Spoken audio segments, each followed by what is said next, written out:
Hello everyone, welcome to आसान code basic web development series part 2। आज की video के अंदर हम लोग अपनी HTML को जो है ना वो मज़ीद आगे बढ़ाएंगे और थोड़ा सा और उसके अंदर टैग्स वगैरह पढ़ेंगे। पिछले वीडियो के अंदर हमने काफ़ी ज़्यादा बेसिक जो HTML के टैग्स थे वो हमने पढ़ लिए थे और इस वीडियो के अंदर हम लोग का नया टास्क है और उस टास्क को करने के लिए जितने भी टैग्स इस्तेमाल होंगे आज हम वो पढ़ेंगे। तो जिन्होंने पार्ट 1 नहीं देखा वो जाकर पार्ट 1 हमारी वेब डेवलपमेंट की सीरीज़ का देख लीजिए और let's start learning about new HTML tags. So जैसा कि आप सबको पता है कि हमारा जो लर्निंग मेथड है वो क्या है कि हम लोग कौन सा भी टास्क चूज़ कर लेते हैं और टास्क को पूरा करते हुए जितने भी टैग्स की हमें ज़रूरत पड़ती है उन टैग्स को हम लोग यूज़ कर लेते हैं। तो आज का हमारा टास्क ये है कि हम लोगों ने एक टेबल प्रिंट करवाना है हमारे वेब पेज के ऊपर। वेब पेज बनाना, ये सारा कुछ बेसिक चीज़ें हमने पार्ट 1 के अंदर डिस्कस कर ली थी। यहाँ हम एग्जाम्पल देखें, एग्जाम्पल के तौर पे हमें यहाँ पे एक पिक्चर नज़र आ रही है और इसके अंदर हमें एक टेबल बना हुआ नज़र आ रहा है। तो कुछ इसी तरह का टेबल जो है ना वो हमने बनाना है कोडिंग करके। और जिन टैग्स की हमें ज़रूरत पड़ेगी HTML के अंदर तो वो ये हैं टेबल बनाने के लिए। सिर्फ ये कुछ बेसिक से ये 3 हमने टैग जो है ना वो अंडरस्टैंड कर लेना है और इनको हमने याद कर लेना है। बेसिक हमारा जो फर्स्ट हम लोग टैग लगाते हैं टेबल प्रिंट करवाने के लिए वो होता है हमारे पास टेबल टैग, और उसके अंदर हम लोग इन 3 टैग्स को यूज़ करते हैं जिनमें से ये जो फर्स्ट वाला टैग है, जिनमें से जो फर्स्ट ये वाला टैग है इसको हम लोग कहते हैं रो टैग। ठीक है, मैं इसका मतलब नाम रखती हूँ ताकि आप लोग अच्छी तरीके से अंडरस्टैंड कर सकें। ये हमारा रो टैब है, टैग है। मेरा मतलब कि टेबल टैग के बाद जब हमने एक रो बनानी होती है ना, जिस तरह देखें ये कि रो है, ये फर्स्ट वाली जो है वो एक रो है। तो जब भी हमने ये वाली रो बनानी होती है तब हम सबसे पहले यहाँ पे TR टैग लिखते हैं और TR टैग के अंदर जब हमने ये चीज़ें लिखनी होती हैं, जैसे यहाँ पे मैंने लिखा हुआ है स्टूडेंट, तो जो भी हमने चीज़ें लिखनी होती है ना एक रो के अंदर उसके लिए हम लोग जो यूज़ करते हैं टैग होता है TH टैग। यानी कि सबसे पहले हम लोग टेबल टैग लगाएंगे, उसके बाद टेबल टैग के अंदर हम लोग अपनी रो बनाएंगे और रो के अंदर हम लोग कुछ भी लिखने के लिए हम लोग TH टैग लगाएंगे और यहाँ दरमियान में जो है ना वो लफ्ज़ लिखेंगे। अब दूसरा जो हमने परसेंटेज वाला, परसेंटेज ये भी तो एक वर्ड है ना, ये भी तो हमने लिखना है। तो दोबारा हम लोग TH टैग लगाएंगे और दोबारा उसके अंदर परसेंटेज लिखेंगे और देन स्टूडेंट सब्जेक्ट्स लिखने के लिए दोबारा हम लोग TH टैग लगाएंगे और दोबारा हम लोग लिखेंगे। ठीक है, और ये जो हमारा तीसरा TD टैग है इसका काम ये होता है, इसका भी काम बिल्कुल सेम यही है कि जो हमने रो टैग लगाने के बाद जो चीज़ें लिखनी होती है ना वो आती है हमारे TD टैग के अंदर। ये जो हमने फर्स्ट वाली जो हमारी रो है, जैसा कि आप सब देख सकते हैं, फर्स्ट वाली रो के अंदर और ये जो बाकी दोनों रो हैं इनके अंदर क्या हमें डिफरेंस नज़र आ रहा है। जो हमारी फर्स्ट वाली रो है ना, ये जो हमारी दूसरी रो है, लेकिन ये जो हमारी फर्स्ट वाली रो है ना स्टूडेंट सब्जेक्ट एंड परसेंटेज, इसको हमने इनके वर्ड्स लिखने के लिए हमने टेबल और TR टैग तो ओबियसली लगाना ही पड़ता है, लेकिन हमने वर्ड्स इनके लिखने के लिए TH टैग को यूज़ किया। लेकिन ये जो नीचे वाली चीज़ें हैं इनको हमने इनके वर्ड्स लिखने के लिए हमें TD टैग को यूज़ किया। तो as you can see guys clearly कि जो हमारी मेन रो है वो बोल्ड के अंदर आई और जो नीचे वाली चीज़ें हैं वो हमारी नॉर्मल बेसिक टेक्स्ट के अंदर आई, बोल्ड के अंदर नहीं आई।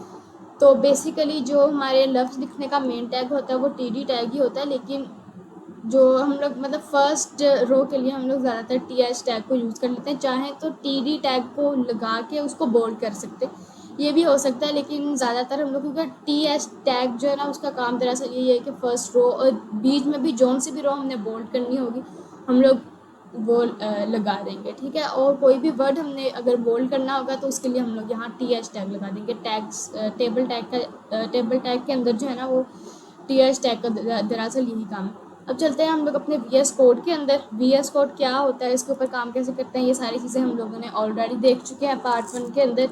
तो हम लोग सीधा सीधा कोड करने से स्टार्ट करेंगे। सबसे पहले हम लोग HTML टैग लगाएंगे। ये वाले सारे टैग्स जो है ना वो हमने पार्ट 1 के अंदर पढ़ लिए थे, HTML टैग और ये सारे के सारे टैग्स। ठीक है, अब हम लोग यहाँ से जो है ना वो सीधा सीधा मैं आप लोगों को स्टार्ट करवा देती हूँ। हेड टैग के अंदर हम लोगों ने पार्ट 1 के अंदर टाइटल टैग पर था। टाइटल के अंदर हम लोग यहाँ पे मैं अपना नाम ही लिख देती हूँ, बल्कि टाइटल है ना तो हम लोग यहाँ पे अपनी लिख देते हैं टेबल प्रैक्टिस वेबसाइट। ओ सॉरी, वैसे तो ये वेब है बट इट्स ओके अगर हम वेबसाइट भी लिख देते हैं।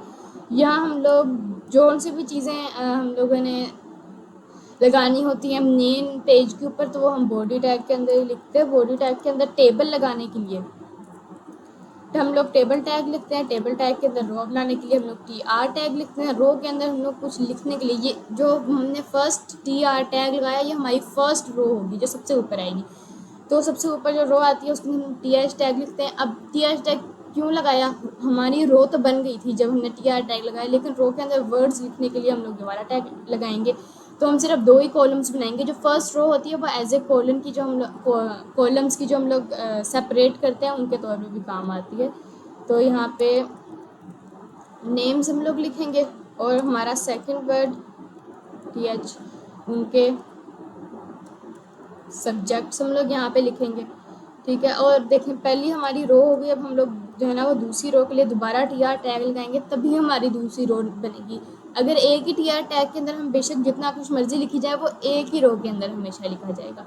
अब अपनी TR टैग के अंदर दोबारा हम लोग इस दफ़ा TD नहीं बल्कि TH टैग लगाएंगे। TH टैग के बल्कि सॉरी TH टैग ही तो हम लोग बोर्ड के लिए लगाते हैं, इस दफ़ा हम लोग TD टैग लगाएंगे यहाँ पर, TD टैग, ठीक है। TD टैग के अंदर हम लोग यहाँ पे सबसे पहले हम लोगों ने यहाँ पे नेम पास किया ना, तो उसके नेम के नीचे हमारा नेम आना चाहिए और उसके बाद हमारा मतलब हम भी तो एक स्टूडेंट ही है ना, तो हमारा सब्जेक्ट आना चाहिए। एज यू नो गाइज मेरा सब्जेक्ट तो है कंप्यूटर।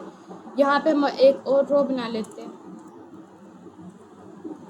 इसके अंदर हम लोग दोबारा TD टैग लिखेंगे और यहाँ एक और स्टूडेंट लिख देते हैं, उसका नाम लिख देते हैं यहाँ पे, और यहाँ हम लोग दोबारा से TD टैग लगाएंगे और उसका यहाँ पे हम लोग सब्जेक्ट लिख देंगे। तो हमने वही जो 2-3 टैग्स है उनको हमने यूज़ किया, हम लोगों ने दबाया कंट्रोल+सेव। कंट्रोल+सेव जो है ये बहुत ही ज़्यादा ज़रूरी किया, तो इसको आपने याद रख लेना। इसको जैसे हम लोग यहाँ पे करेंगे रिफ़्रेश, तो देखें गाइस जो भी हमने किया था, ये देखिए मैं यहाँ पे रिफ़्रेश कर चुकी हूँ, जो भी हमने किया था वो हमारे पास इस शक्ल के अंदर आ रहा है। सबसे पहले नेम्स आया, सब्जेक्ट्स आया, बोल्ड के अंदर आया क्योंकि हम लोगों ने TD टैग यूज़ किया था। उसके बाद यहाँ पे हमने जो से भी इंफॉर्मेशन लिखी, जो से भी वर्ड लिखे वो आए। तो गाइस बस ये कुछ बेसिक टैग्स थे जो हमने HTML के अंदर टेबल प्रिंट करवाने के लिए यूज़ होते थे।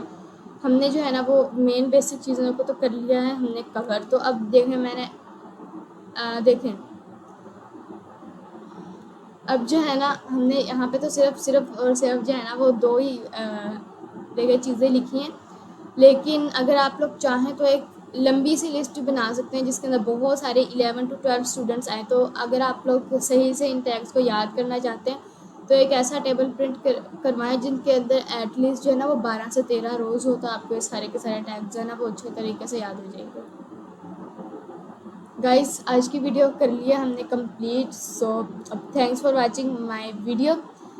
और गाइस प्लीज़ वीडियो को ज़्यादा से ज़्यादा शेयर करें। अगर आप किसी ऐसे स्टूडेंट को जानते हैं जो कंप्यूटर के अंदर हिस्सा लेना चाहता है, कंप्यूटर को पढ़ना चाहता है और वो प्री 9th क्लास में या 9th क्लास के अंदर है, तो आप उसको ये वीडियो शेयर करें और चैनल को सब्सक्राइब करें। Thanks for watching guys.